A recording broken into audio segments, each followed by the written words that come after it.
হরে কৃষ্ণ বন্ধুরা, কেমন আছো? আশা করছি সবাই খুবই ভালো আছো। হঠাৎ কইরা একটা মাথায় প্ল্যান আইলো যে বছরের শেষে একটা পিকনিক করবো। তো প্ল্যানটা সাকসেস হইলো, আর আমরা পিকনিক করতে গেলাম কুন্তিঘাট রামনগরে।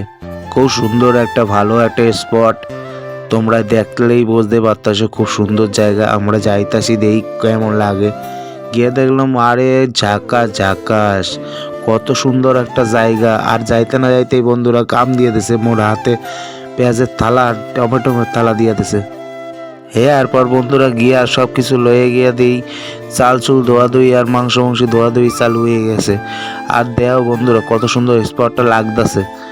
আর কি কমু, মানে কিছুক্ষণের মধ্যেই রান্না বান্না চাপাই দেবে, ওই জন্য দেওয়া না সবাই পেঁয়াজ ফুস কাটা চালু করছে। সবে অল্প কয়েকজন আইছে বন্ধুরা এখানে স্পটে। আর দেখতে পাচ্ছ এখানে মটরশুটি চালাইতেছে। হ্যাঁ গো, মটরশুটি চালানো দেখা মোরও মটরশুটি চালাইতে ইচ্ছে করলো, কারণ মোরও চুলাইতে খুবই ভালো লাগে। মটরশুটি চলাইতে এরপর চললাম পিকনিকের মেনু হইবে ফ্রাইড রাইস আর মাংস আর চাটনি পাঁপড় মিষ্টি। আকাশে একটু রোদ নাই, হবে নাই বৃষ্টি। বৃষ্টি না হইলে ভালো হয়, কারণ এত ঠান্ডা পড়ছে দেও না, জ্যাকেট প্যাকেট পেঁচায় চলে আইছি। এরপরে দেখলাম ওরে বাইরে ভাই কত সুন্দর মাংস কষাইতেছে। মুই এক পিস তো খামুই এন দিয়া কষানো মাংস। সবার এত খিদা পাইছে, কেউ বয়ে থাকতে পারতেছে না ঠিক কইরা যে কখন রান্না হইবে, মোরা খাই মুখ বইয়ে বইয়া।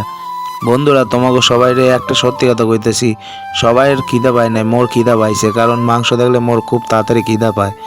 এরপরে দেখতে পাচ্ছ সব বাচ্চা পোলা বাইনগো বয়াইতেছে খাওয়াইতে, আর ওই পাশে বুইড়াগুলোও খাইতে বইয়ে পড়ছে।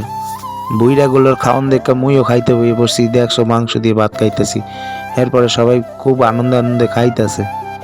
এরপর সবাই মাংস দিয়ে ভাত পুত খাইয়ে দেয়, ওইটাই দেও না সবাই নাচ শুরু করে দিতেছে। কত সুন্দর ডান্স হইতেছে এনে বুঝতেই পারতাছো। এরপর সব নৌকা ধরতেছে, মোর মেশোর নৌকা লই আইছে, নৌকায় করে সব বাড়ি যাইতেছে। আর কি কমু বন্ধুরা, মুইও যাই, টাটা বাই বাই, ভালো থাও সুস্থ থাও।